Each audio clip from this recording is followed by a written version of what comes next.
Buenos días y bienvenidos a todos a la sesión de hoy de la plataforma Diagnóstico y Tratamiento por la Imagen. Hoy como ponente tenemos a Diego Barona, experto en radiología torácica, que muchos de vosotros conocéis, y nos va a hablar de un tema muy interesante, que es el de las manifestaciones torácicas en enfermedades autoinmunes. Os recuerdo que podéis ir escribiendo vuestras preguntas en el chat, comentarios, y después las trasladaremos a Diego. Y también tenemos como expertos a Luis Gorospe y Carlos Muñoz, que seguro que nos darán también su interesante visión sobre el tema. Sin más preámbulos, Diego, todo tuyo, adelante. Perfecto, muchas gracias por la invitación. Bueno, el título de mi charla son las manifestaciones torácicas en enfermedades autoinmunes. Básicamente voy a hablar de la afectación del parénquima pulmonar, pero bueno, como hay algún tipo de afectación que tampoco afecta específicamente el parénquima pulmonar, que hablaré brevemente, pues por eso de ahí el título de mi presentación. Este es el contenido. Hablaré primero un poco brevemente de algunos conceptos básicos del sistema inmunitario. Como es conocido, pues el sistema inmunitario presenta dos tipos de inmunidad. Una inmunidad innata, que es la que condiciona una respuesta temprana y que básicamente entran en acción unas barreras cutáneas y mucosas, células fagocitarias, factores solubles y receptores, y se caracteriza por ser una respuesta no específica. En cambio, la inmunidad adquirida es la que da una respuesta tardía y entran en acción dos tipos de respuesta. Una respuesta humoral, en la cual los linfocitos B y los anticuerpos son los que actúan, y una respuesta celular, en la cual actúan los linfocitos T. De forma añadida, también tenemos unas células de memoria que actúan en casos de reexposición y que probablemente son las que es este tipo de respuesta la que nos da la afectación específica en el parénquima pulmonar, dado que esta inmunidad pues es una inmunidad antígeno específica. Estos dos tipos de inmunidad no son excluyentes, quiero decir que pueden actuar a la vez las dos respuestas. Dentro de las enfermedades inmunitarias, bueno, hay múltiples y bueno, es una lista inmensa, pero bueno, yo básicamente hablaré de conectivopatías y de alguna de vasculitis con afectación específica en el pulmón y brevemente de alguna postinfección y algún concepto como la IPAF, que ya hablaré de ella posteriormente. Empecemos por las colagenopatías. La primera de todas de la que hablaré es de la esclerodermia, también llamada esclerosis sistémica, y que se caracteriza por una disfunción de los fibroblastos y un depósito en la matriz extracelular excesivo que condiciona un daño microvascular y una fibrosis progresiva en la piel y en órganos internos, incluido el pulmón. Su incidencia es de unos 10 casos por millón por año y es específica sobre todo de mujeres entre los 30 y los 70 años. Tenemos dos formas de presentación de la esclerodermia, una forma limitada en la cual hay un engrosamiento cutáneo proximal a los codos y las rodillas sin una afectación del tronco, y una forma difusa en la cual se afecta el tronco, hombros, pelvis y la facies o la cara.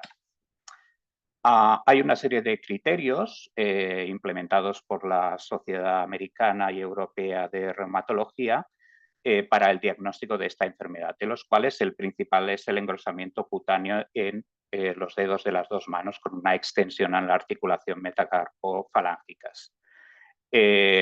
También hay otra serie de criterios secundarios, pero que también actúan dentro del score para el diagnóstico de esta enfermedad, como el engrosamiento cutáneo de los dedos, lesiones distales, telangiectasias y todas estas que tenéis aquí, ¿no?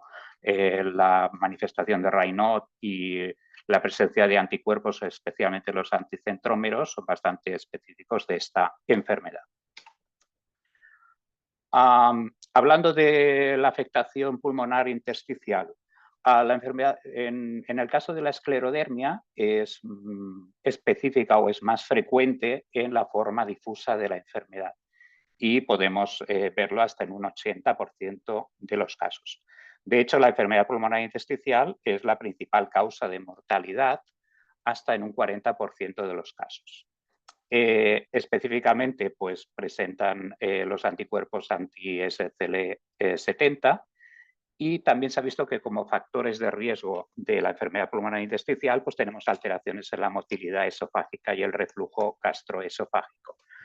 Como factores predictivos de progresión y mortalidad, pues son pacientes de mayor edad, sexo masculino, con una FBC y DLCO bajas de forma basal, mayor extensión en el ATC y menor duración antes del inicio de los síntomas respiratorios. Otra posible afectación que podemos ver bastante característica de la esclerodermia es la hipertensión pulmonar. De hecho, la hipertensión pulmonar es más frecuente en la forma limitada de la enfermedad, está aproximadamente en un 22% de los casos.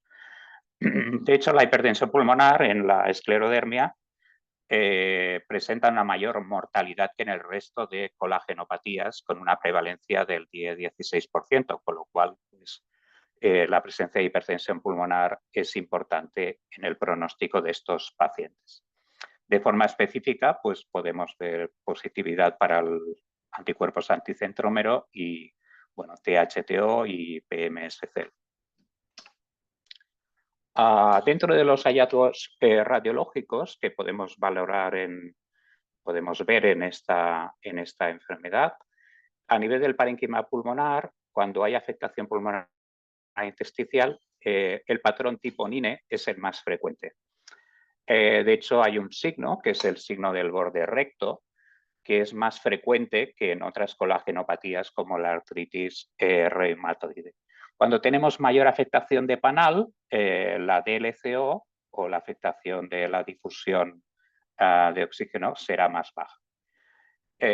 Otro signo característico que podemos ver en la esclerodermia es el famoso, y en otras colagenopatías, el famoso signo de las 4 esquinas, que consiste en una afectación anterolateral de los campos superiores y medios y posterior-superior de los campos inferiores. La presencia de un patrón tipo NIU es menos frecuente, pero podemos verlo hasta en un 30% de los casos, pero sin embargo pues no presenta un peor pronóstico como en el caso de una FPI.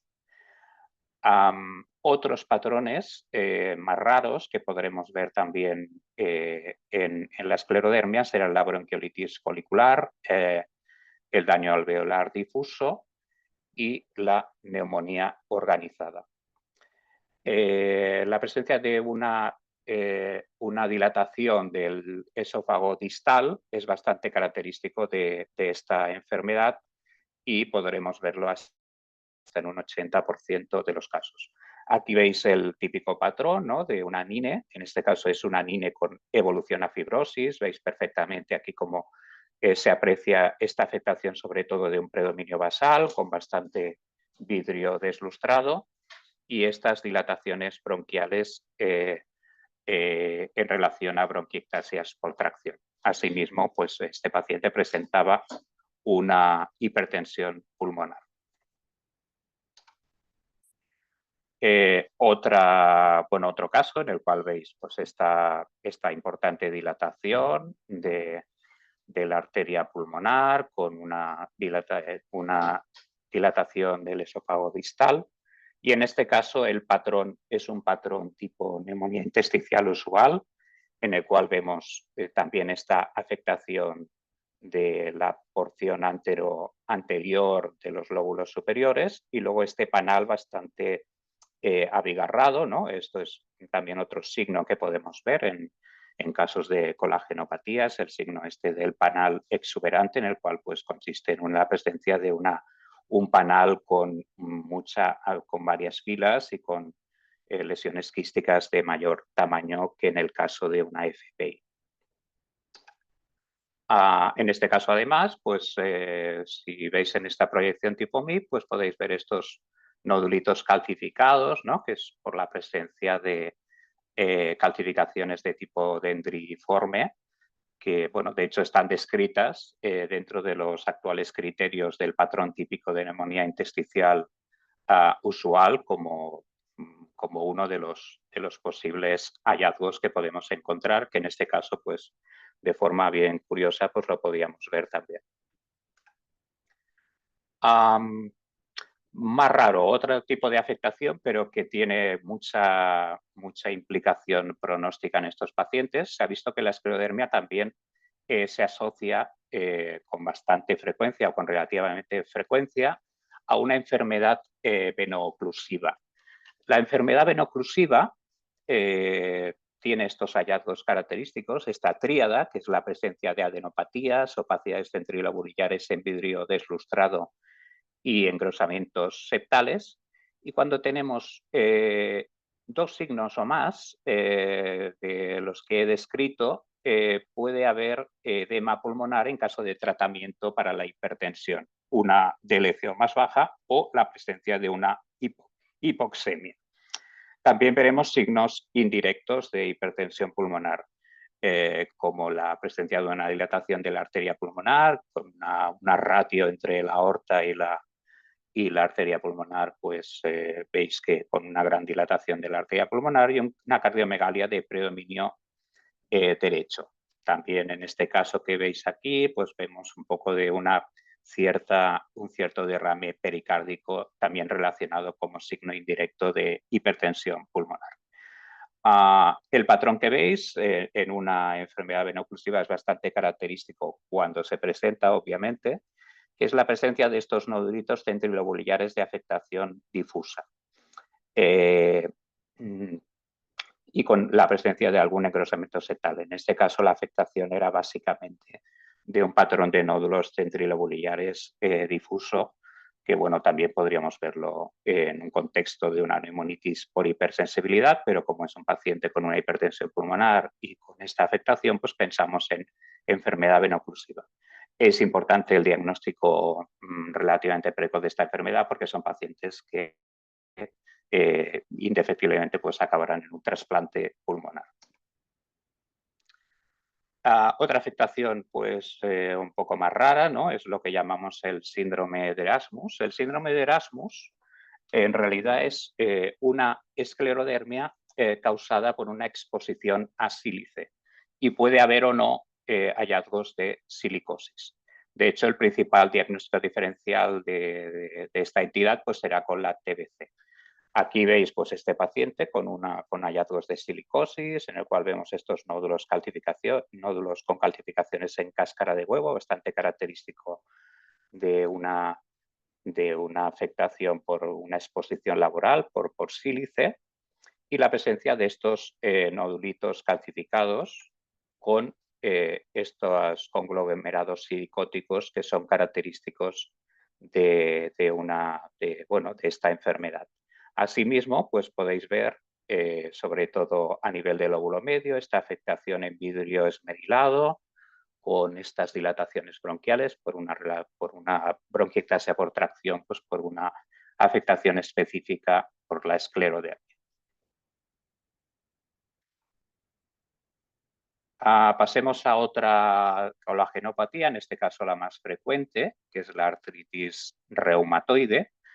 Tiene una prevalencia bastante elevada en la población general, entre 1 y 2%, y se caracteriza desde un punto de vista clínico por presentar una artropatía inflamatoria erosiva simétrica que afecta a articulaciones distales, y clínicamente son pacientes que presentarán pues, una limitación de un dolor y una rigidez articular matutina de forma característica. A nivel extraarticular, pues puede tener varias afectaciones a nivel cutáneo, con la presencia de nódulos y ulceraciones, pericarditis, esplenomegalia, aterosclerosis arterial y, como no, afectación pulmonar. Dentro de la afectación torácica, la artritis reumatoide es bastante frecuente, hasta en un 80% de los casos, y es causa de una gran morbilidad en estos pacientes.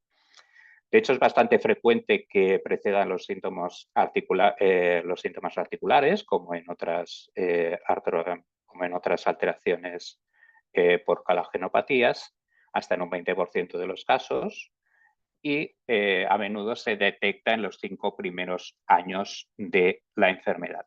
Lo más frecuente es que presenten neumonía, neumopatía intersticial y fibrosis, nódulos reumatoideos, neumonía organizada, bronquiectasias, bronquiolitis obliterante o folicular y derrame pleural.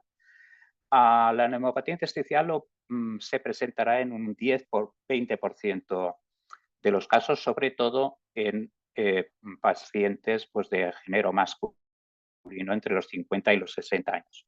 Como factores de riesgo para una afectación pulmonar, pues serán pacientes de mayor edad, de sexo masculino, con un hábito tabáquico, una mayor duración de la enfermedad, la presencia de valores más elevados de factor reumatoide y anti-CCP, extensión de la fibrosis pulmonar, sobre todo en un patrón de tipo NIU, y una menor DLCO o FVC, una capacidad vital forzada. Dentro de los hallazgos radiológicos en la afectación pulmonar por la artritis reumatoide, los patrones pulmonares más frecuentes serán el de la neumonía intersticial usual, un patrón tipo NINE, neumonía organizada, a una neumonía intersticial linfocítica o incluso una descamativa, también se ha descrito en casos de artritis reumatoide. El más frecuente es el patrón de neumonía intersticial usual, que presentará un peor pronóstico que los pacientes que tengan una NINE fibrótica, pero siempre será mejor pronóstico que en el caso de una neumonía intersticial usual asociada a una FPI. Como signos típicos del patrón de neumonía intersticial usual, podemos ver el signo este de los lóbulos superiores anteriores, la afectación anterior de los lóbulos superiores, el panal exuberante, que es un poco lo que os he comentado antes, ¿no? Que es la presencia de quistes de mayor tamaño y que de forma característica no tienen cambios fibróticos en el pulmón restante, con lo cual resalta todavía más la presencia de este panal. Y el signo del borde recto, en el cual pues sobre todo lo vemos en una proyección craneocaudal, en el cual hay una clara diferenciación entre digamos, la porción superior y la inferior en la manifestación de la fibrosis pulmonar. Otro tipo de manifestación que podemos ver de forma bastante característica, sobre todo en una edad temprana de esta enfermedad, sería la presencia de una bronquiolitis obliterante o una bronquiolitis folicular. La bronquiolitis obliterante pues, se caracteriza por la presencia de un atrapamiento aéreo y un mosaico, y la folicular por la presencia de nódulos centrilobulillares. Aquí veis pues, una afectación de un paciente con una broncopatía, vemos un patrón en mosaico, ciertos engrosamientos bronquiales, y cuando hacemos el estudio expiratorio pues vemos claramente unas áreas de atrapamiento aéreo parcheadas que afectan de forma difusa a los dos parénquimas pulmonares. Este es un caso de una neumonía intersticial usual en un paciente con una artritis reumatoide, en el cual pues, vemos la afectación de los lóbulos superiores en la porción anterior, con un patrón reticular, con ciertas áreas de panal, en este caso un panal más típico, ¿no? Más característico de una neumonía intersticial usual asociada a una FPI. Pero bueno, veis también aquí pues, esta afectación de panal en la porción posterior y subpleural de los lóbulos inferiores con un patrón típico de neumonía intersticial usual. Otro tipo de afectación pulmonar en estos pacientes con artritis reumatoide es la presencia de nódulos reumatoideos. De hecho, pues, los nódulos reumatoideos pues, se describen sobre todo en pacientes que tienen una enfermedad de larga duración y con la presencia de nódulos subcutáneos. Desde el punto de vista clínico, radiológico, serán nódulos de localización subpleural, pueden ser únicos o múltiples y son pacientes asintomáticos. De hecho, pues cuando vemos este nódulo, el principal diagnóstico diferencial que haremos, sobre todo cuando son únicos, será con una neoplasia pulmonar, como el caso que os muestro. De hecho, este caso era un paciente que presentaba este nódulo pulmonar subpleural en el lóbulo inferior, quizá con una cierta hipodensidad central, que, bueno, cuando se hizo, entró en el circuito, digamos, de diagnóstico rápido de neoplasia pulmonar, se vio que no, que captaba un poco, sobre todo en la periferia, y, bueno, se decidió hacer una biopsia y, bueno, demostró la presencia, pues, que era un nódulo benigno y que posteriormente, pues, se valoró, pues, que era un paciente que tenía un antecedente de una artritis reumatoide de larga evolución y se llegó al diagnóstico de nódulo reumatoideo. Estos nódulos pueden regresar espontáneamente o con el tratamiento de su enfermedad. Pasemos a otra de las colagenopatías de las que os voy a hablar, el síndrome de Sjögren. El síndrome de Sjögren, también llamado el síndrome seco, consiste en una enfermedad crónica inflamatoria autoinmune de las glándulas exocrinas por una infiltración linfocitaria. Lo podemos ver en un 0,1% de la población general y se caracteriza desde el punto de vista clínico por la presencia de xerostomía y xeroftalmia. Puede ser primario o secundario, es decir, asociado a otras colagenopatías como la artritis reumatoide, el lupus o la esclerodermia. Y cuando puede haber una afectación extraglandular, pues podemos afectar diversos órganos internos como los riñones, sistema nervioso central o el pulmón. En el caso de la afectación pulmonar, pues hay un riesgo de mortalidad hasta 4 veces más. O sea que es bastante significativo detectar afectación pulmonar en estos pacientes. También pues tenemos una serie de criterios diagnósticos de la Sociedad Americana y Europeas de Reumatología. Dentro de los criterios diagnósticos tenemos estos 4, ¿no? La presencia de una sialodenitis en las glándulas salivares y la positividad para estos anticuerpos, anti-RO y anti-SSA, que son los 2 criterios que tienen mayor peso. Y luego la tinción ocular y el test de Schirmer, que tienen menos peso, y cuando tenemos 4 puntos o más, pues podremos llegar a un diagnóstico de síndrome de Sjögren. La afectación pulmonar en estos pacientes se ha visto pues, que es clínicamente significativa entre un 9 y un 24% de los casos y de forma característica tienen una presentación tardía. ¿Qué tipo de afectación podremos ver? Pues una afectación de la vía aérea, es decir, por una presencia de bronquiolitis folicular, enfermedad pulmonar intersticial y procesos linfoproliferativos. Cuando tenemos enfermedad pulmonar intersticial, la mortalidad será mayor si estos pacientes tienen PANAL, tienen, digamos, más patrón de tipo neumonía intersticial usual o una hipoxemia basal. Como factores de riesgo para la presencia de una afectación pulmonar en estos enfermos, pues será la presencia de un hábito tabáquico, sexo masculino, una enfermedad de mayor evolución, una evolución más larga, manifestaciones sistémicas o la presencia de anticuerpos anti-RO o anti-SSA positivos.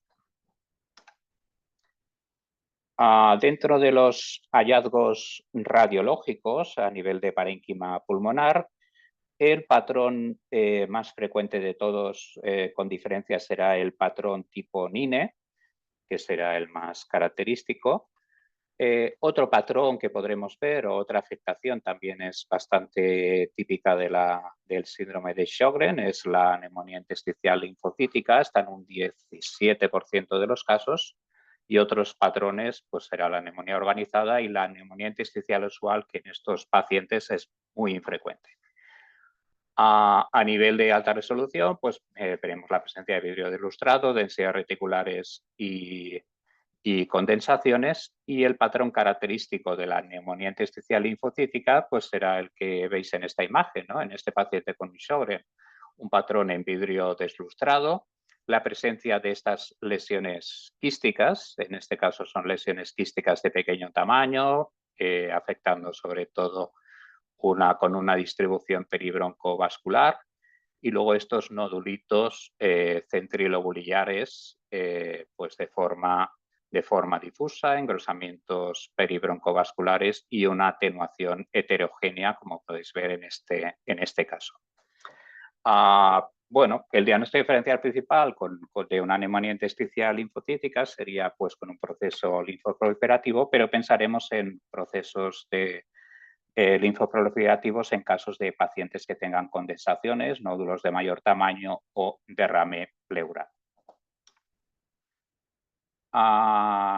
Otro caso, en este caso veis, bueno, es un patrón, digamos, de una neumonía intersticial no específica. Vemos pues estas áreas como de enfisema, quistes subpleurales y anteriores, y luego esta afectación más inferior con este retículo y un mayor componente en vidrio deslustrado, con una afectación sobre todo de los campos pulmonares inferiores en un paciente pues, con un patrón de una anine fibrótica.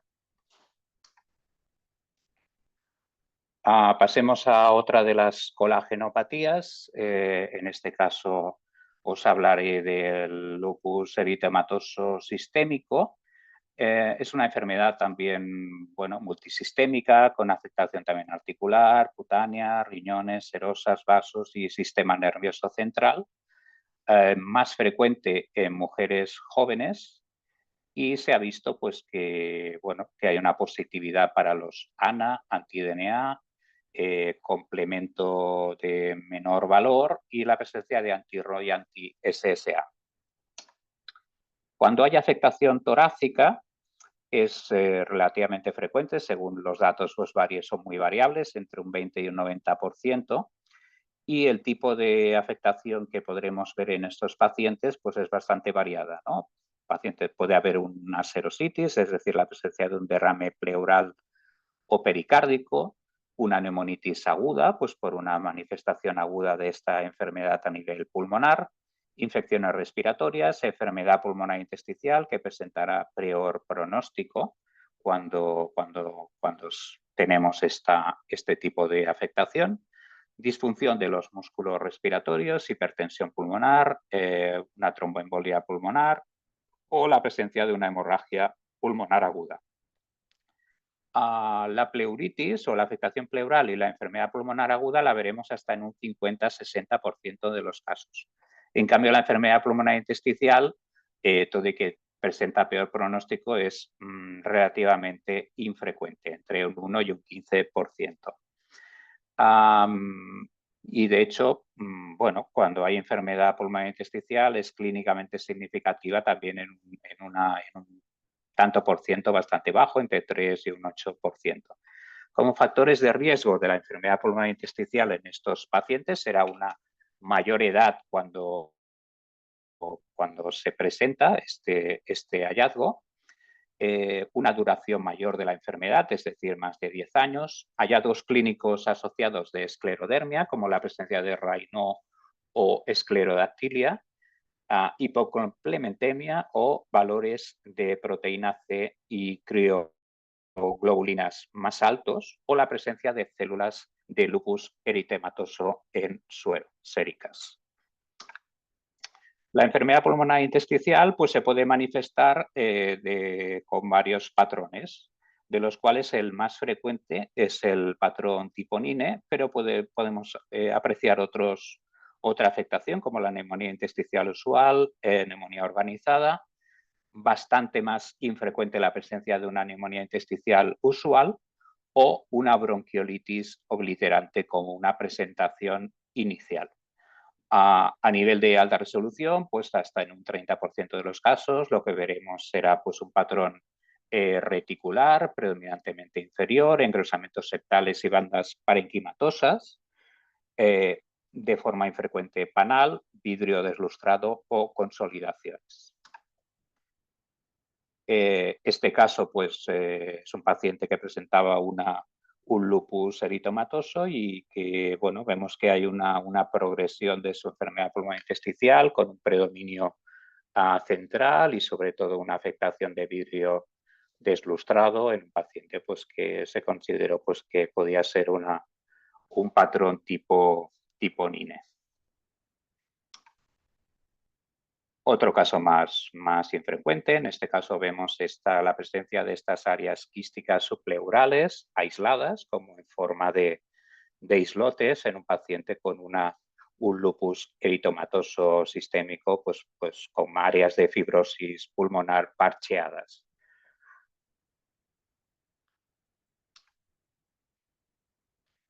A nivel, digamos, como manifestaciones agudas pulmonares de esta enfermedad, pues está descrito de forma bastante característica la presencia de una neumonitis lúpica aguda, todo y que es una forma rara de presentación, pero que se presenta en un contexto de pacientes también con una afectación renal activa.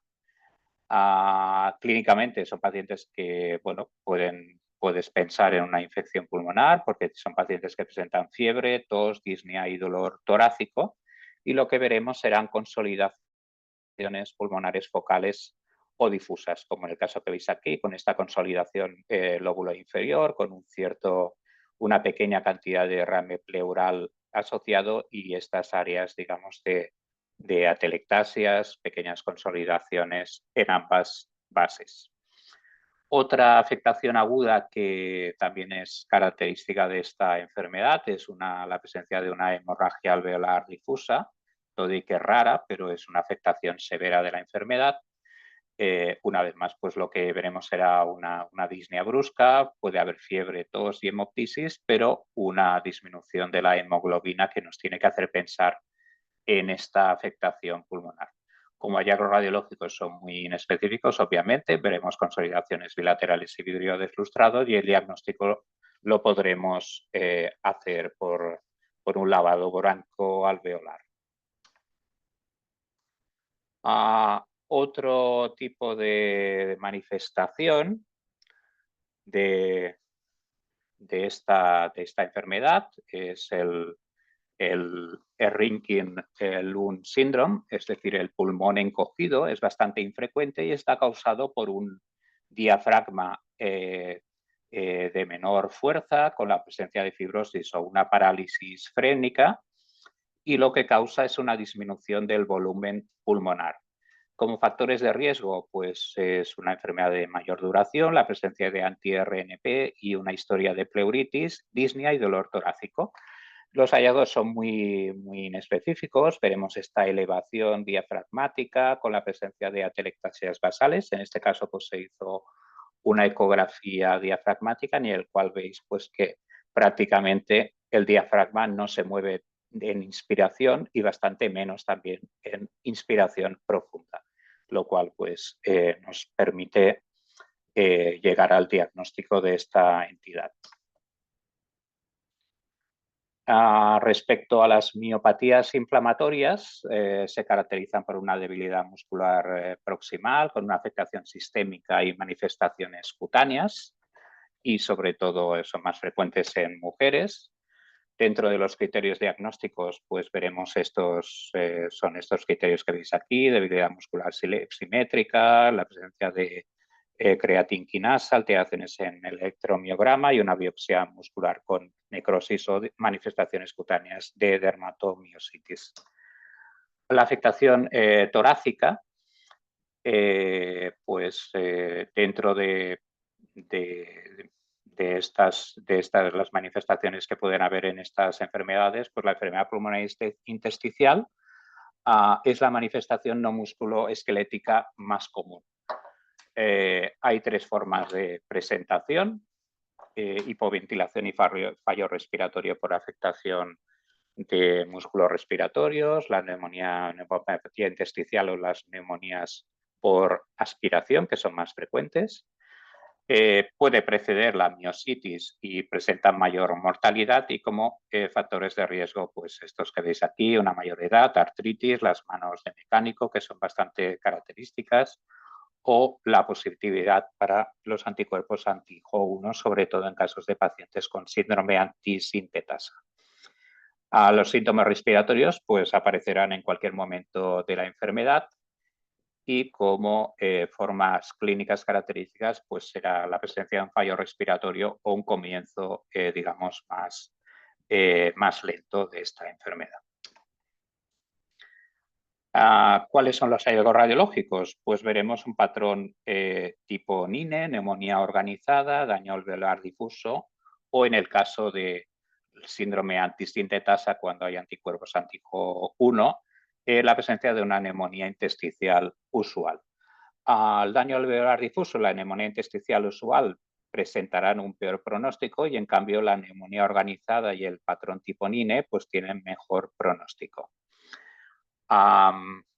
Dentro de los hallazgos a nivel de alta resolución, pues veremos un vidrio ilustrado y áreas de consolidación en lóbulos inferiores, patrón reticular con bronquiectasias por tracción y panal. Si tenemos una neumonía organizada aislada, la distribución será menos broncocéntrica, a diferencia de otros patrones de neumonía organizada, como en este caso vemos estas áreas de consolidación subpleurales con este patrón perilobular bastante característico de un patrón de neumonía organizada en un paciente con un síndrome antisintetasa. Este es otro caso. En este caso es un paciente que presentaba pues, hallazgos de fibrolastosis pleuropulmonar con afectación apical y un patrón de neumonía intersticial usual, sobre todo de localización basal, con este neumomediastino espontáneo en un paciente que progresó su enfermedad pulmonar. De hecho, el neumomediastino espontáneo es un signo de progresión en estos pacientes con neumopatía intersticial. La enfermedad mixta del tejido conectivo o overlap también podrá dar una afectación pulmonar, sobre todo hasta en un 50% de los casos, y aunque suele ser asintomática en la mayor parte, y pues, se asocia a disfagia y Raynaud. Dentro de los hallazgos radiológicos, la neumopatía intersticial y la fibrosis, es decir, la presencia de una anemia fibrótica es bastante característico, hipertensión pulmonar o la presencia de derrames pleurales.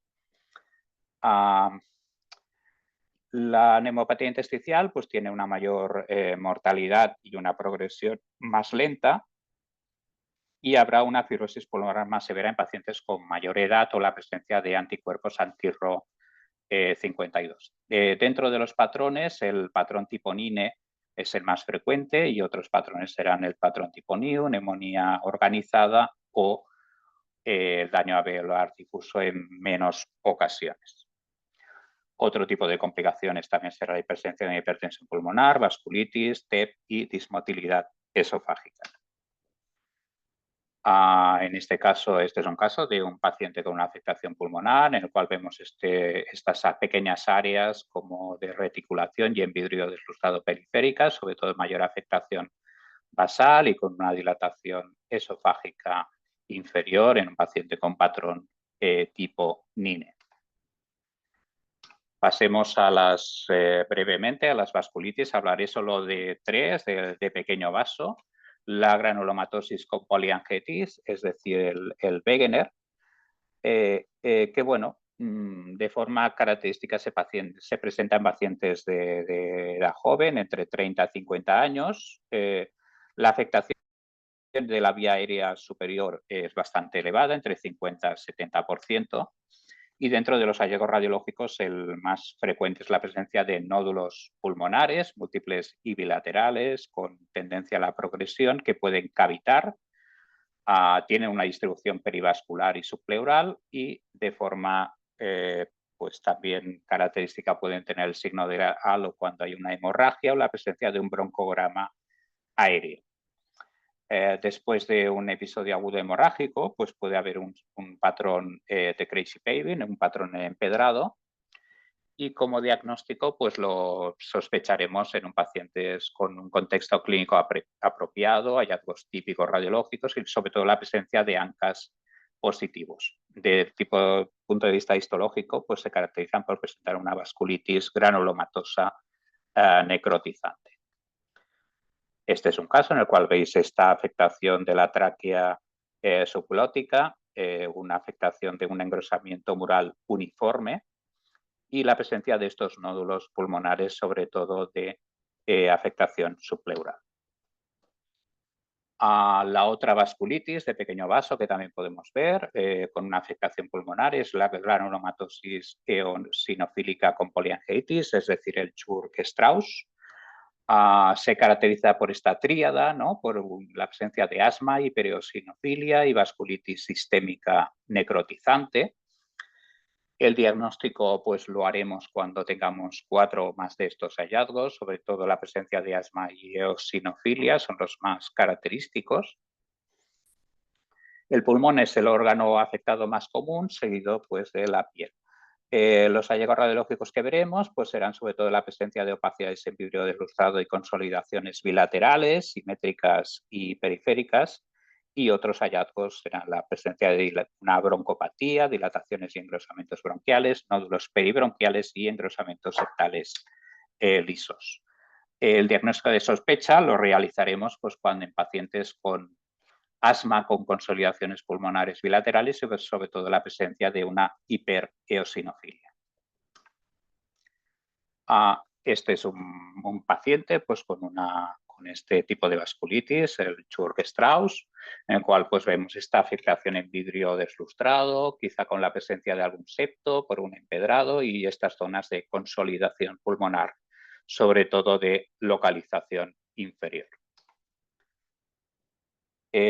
Por último, dentro de las vasculitis, comentar la poliangiitis microscópica, es una vasculitis también de pequeño vaso, pero no granulomatosa y necrotizante, y se asocia sobre todo a una glomerulonefritis rápidamente progresiva o una hemorragia difusa.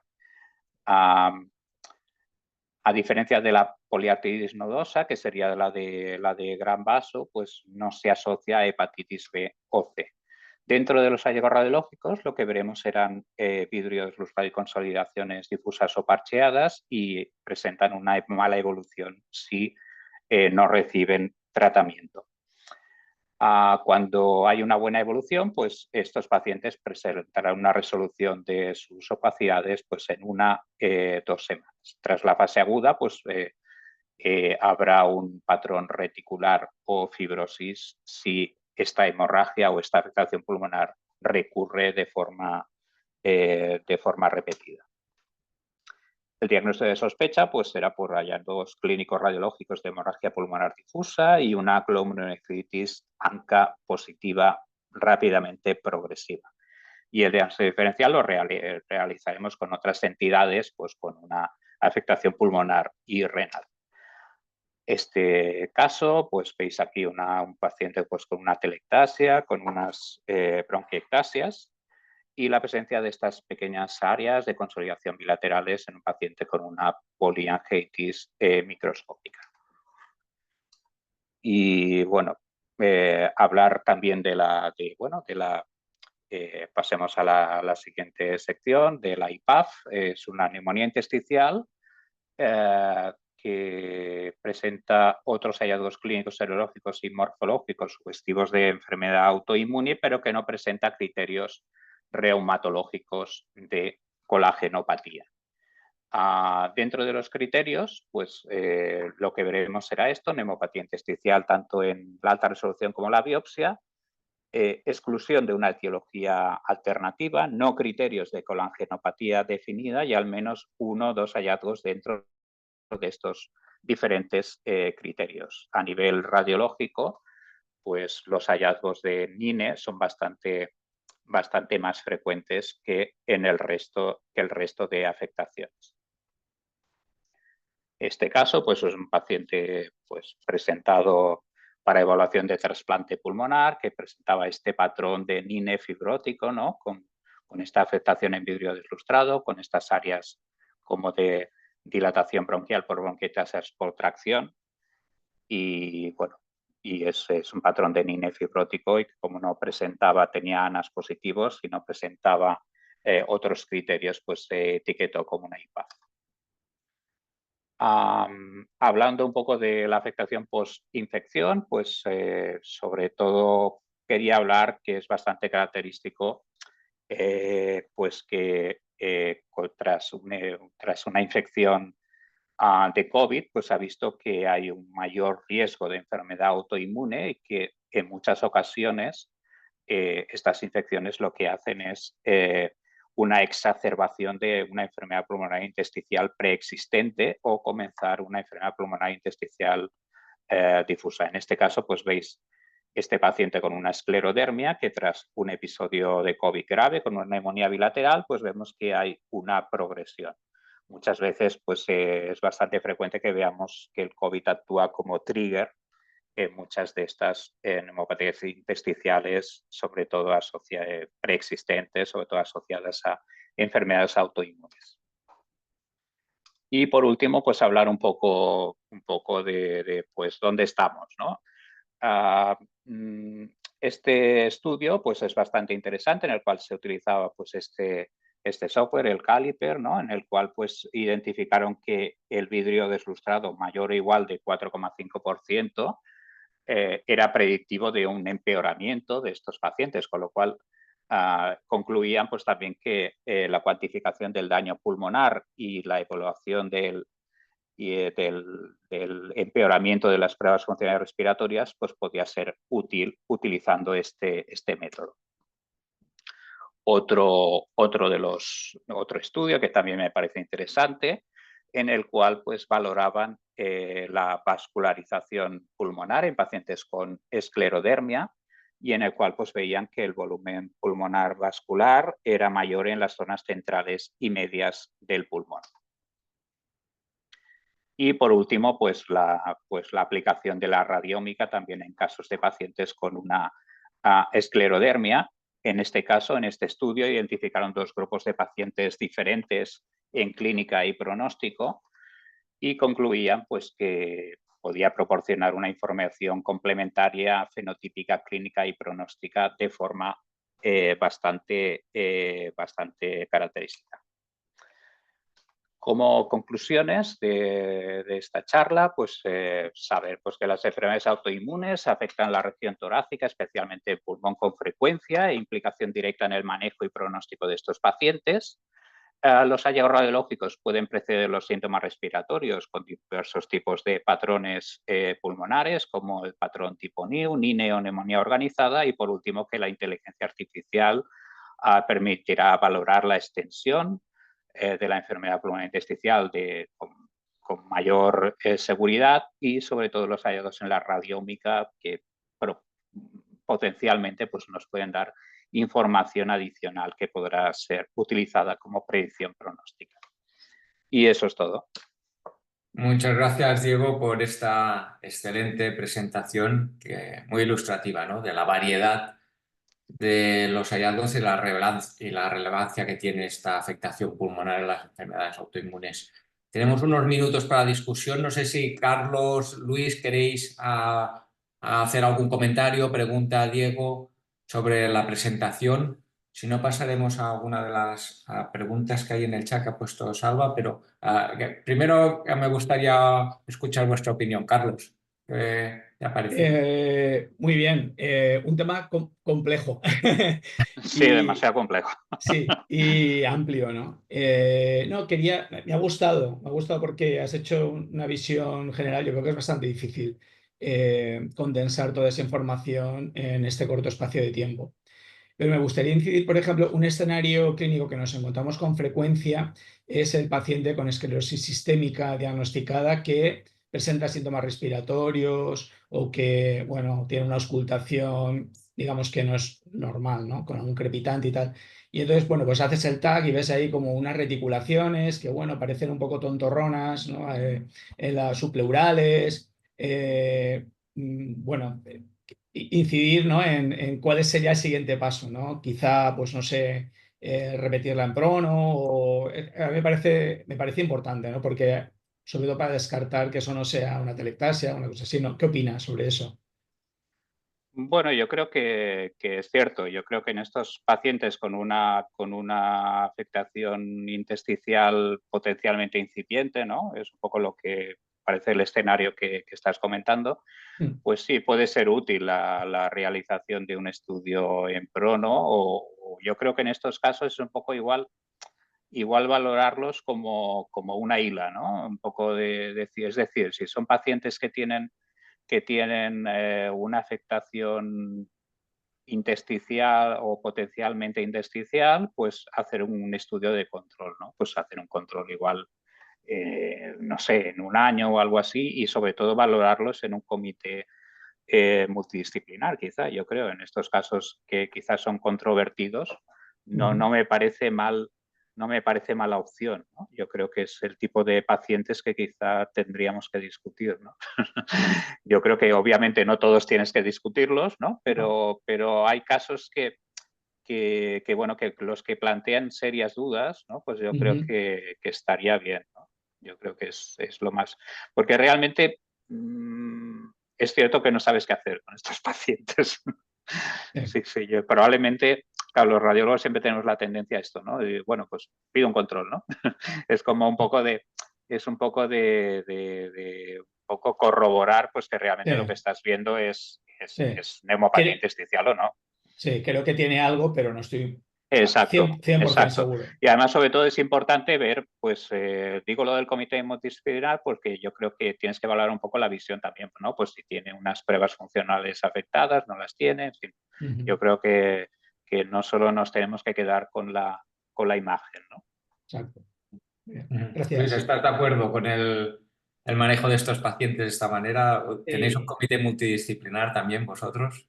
Sí, nada, bueno, lo primero felicitar a Diego porque la verdad es que ha sido un tema pues muy transversal y ha resumido muy bien pues los hallazgos más interesantes, ¿no? Y es verdad que solo la artritis reumatoide o la esclerosis sistémica pues daría para una charla, ¿no? O sea que sí, es nada, darles la enhorabuena. Yo justo quería comentar dos cosas a modo de comentarios, por supuesto no son críticas ni mucho menos. Uno es hacer hincapié en la importancia que tiene el comité multidisciplinario, ¿no? de EPI, de mi hospital lleva en funcionamiento 5 o 6 años y cada vez está creciendo más, cada vez se convoca con más, la periodicidad es más frecuente y creo que es una oportunidad única, ¿no? Porque la verdad son pacientes muy complejos en los que, aparte de la imagen, que es muy importante, hay que tener en cuenta pues, la opinión del reumatólogo, del neumólogo, del patólogo, etcétera. Y nada, y luego, bueno, pues me he quedado con ganas de saber, de haber visto algo sobre fibroblastosis pleuroparenquimatosa, que lo has comentado, me parece que... Sí, la he comentado brevemente porque... Pero me parece que es una entidad que cada vez vemos más, que es verdad que pues, se describe más, muchas veces de forma incidental, de forma inesperada, y yo creo que todavía hay un poquito de controversia sobre su manejo y sobre su... Bueno, muchas veces son casos muy leves, ¿no? Con muy poca manifestación clínica y, bueno, no, era solo por si... Sí, no, la verdad es que tienes razón, ¿eh? Yo creo que... Yo sigo pensando que la fibroblastosis, pues no tenemos todavía unos criterios claramente establecidos, ¿no? Yo creo que sigue siendo una entidad un poco, una entelequia, ¿no? Entonces, pues sí, es verdad que... Pero bueno, yo creo que ya demasiado larga me ha salido la... Sí, no, como para poder hablar un poco y de de todo. hecho, solo hay manifestación pulmonar, o sea que no es una enfermedad, Sí, o sea sí. dándote Sí, la pero claro, razón, se ve no es una pero es enfermedad, verdad. es una manifestación torácica de una enfermedad torácica, no es Sí, exactamente no es una enfermedad sistémica, ¿no? sí, exacto. Es complicado. Sí, la verdad Sí. es que además es que a veces parece como un hallazgo incidental, ¿no? Más que no, a ver, no, evidentemente estoy diciendo una tontería, ¿no? Pues porque la fibroblastosis, pues obviamente tiene una implicación clínica, ¿no? Y son pacientes pues que realmente están muy afectados. Si consideramos la fibroblastosis con los criterios, digamos, o con la información de que disponemos actualmente, ¿no? Pero sí que es cierto que yo creo que muchas veces igual es una enfermedad o que no diagnosticamos o que la diagnosticamos mal. No lo sé. A mí me parece bastante complicado también. Sí. Muy bien, ya para acabar estamos fuera de tiempo, pero para dar respuesta rápida a alguna de las preguntas de Salva, ¿tiene algún papel el PTC en este tipo de patología? ¿El TAC dual tenéis experiencia también? Y si se puede Bueno, a ver, Sí, adelante. claro, el PTC yo creo que tiene igual utilidad, obviamente la vasculitis, esto está más que demostrado, pero quizá para la afectación específica del parénquima pulmonar, yo creo que yo creo que igual tiene una utilidad bastante limitada. Para algún otro tipo de enfermedad, obviamente sí que está claro que tiene utilidad, sarcoidosis, en fin, otro tipo de enfermedad sistémica, ¿no? Pero quizá en estos casos, pues bueno, en algunos casos concretos, ¿no? De algún hallazgo específico. Pero vaya, yo creo que bueno, tiene una utilidad, pues esto, limitada y en casos específicos, bajo mi punto de vista, vaya. ¿Y el TAC dual? El TAC dual, pues la verdad es que no sabría decirte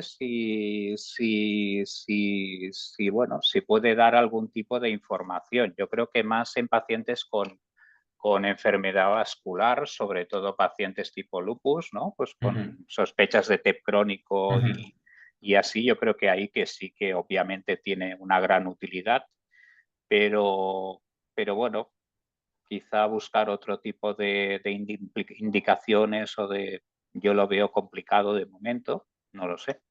Si en un futuro podremos llegar a algún tipo más de, algún otro tipo de digamos, de indicaciones de esta técnica. De acuerdo, muy bien. No sé si queréis añadir algo más, Luis, a Carlos, porque estamos ya fuera de tiempo. Seguro que Salva quiere concluir la sesión. Salva. Sí. Bueno, como siempre, Víctor, muchas gracias por tu excelente moderación. También muchas gracias a Luis y a Carlos por sus comentarios acertados. Y Diego, yo creo que me ha gustado muchísimo. Yo intentaría hacer como 3 pinceladas de temas que nos has dicho de cara al futuro, ¿no? Al principio de todo, tú y los expertos hablabais mucho de cuantificación, ¿no? Y cómo pensáis que os gustaría tener herramientas validadas que ayuden al manejo del paciente y que se basen en la cuantificación. Yo creo que es un tema, un reto que tenemos que trabajar todo. Y después al final también nos has dicho que las manifestaciones torácicas preceden a veces a los síntomas respiratorios y después has dicho también que quizás de cara a predecir la evolución del paciente, estas manifestaciones torácicas nos pueden ayudar a predecir el pronóstico. Yo creo que todo eso hace que revele la importancia que tiene la afectación torácica en las enfermedades autoinmunes. No sé si quieres añadir algo más, Diego, para finalizar. Sí, estoy de acuerdo contigo. Yo creo que un poco hablando un poco de lo que comentábamos al principio, ¿no? De la cuantificación de la enfermedad pulmonar-intersticial, pues yo creo que tenemos que llegar a esto, ¿no? Tenemos que llegar pues a utilizar, digamos, pues software, ¿no? de cuantificación sobre todo y un poco pues introducirnos en el tema de la inteligencia artificial para valorar este tipo de afectación, sobre todo la afectación pulmonar, porque me parece realmente muy interesante y que puede dar mucha información para estos pacientes. Perfecto. Bueno, seguro que durante este año y con Víctor planificamos más sesiones sobre este tema. Agradeceros a Perfecto. todos vuestra presencia y simplemente comentaros de que mañana tenemos al doctor Paul Picard, que es un residente de Girona del Trueta, que nos va a hablar de valoración de las complicaciones de las prótesis mamarias por resonancia. Estáis todos invitados, que tengáis un gran día. Gracias Diego, gracias Víctor, gracias Carlos, gracias Luis. Gracias a Gracias, Dani. vosotros. Venga, nos vemos. Que vaya bien. Gracias. Hasta luego. Gracias. Chao. Adeu.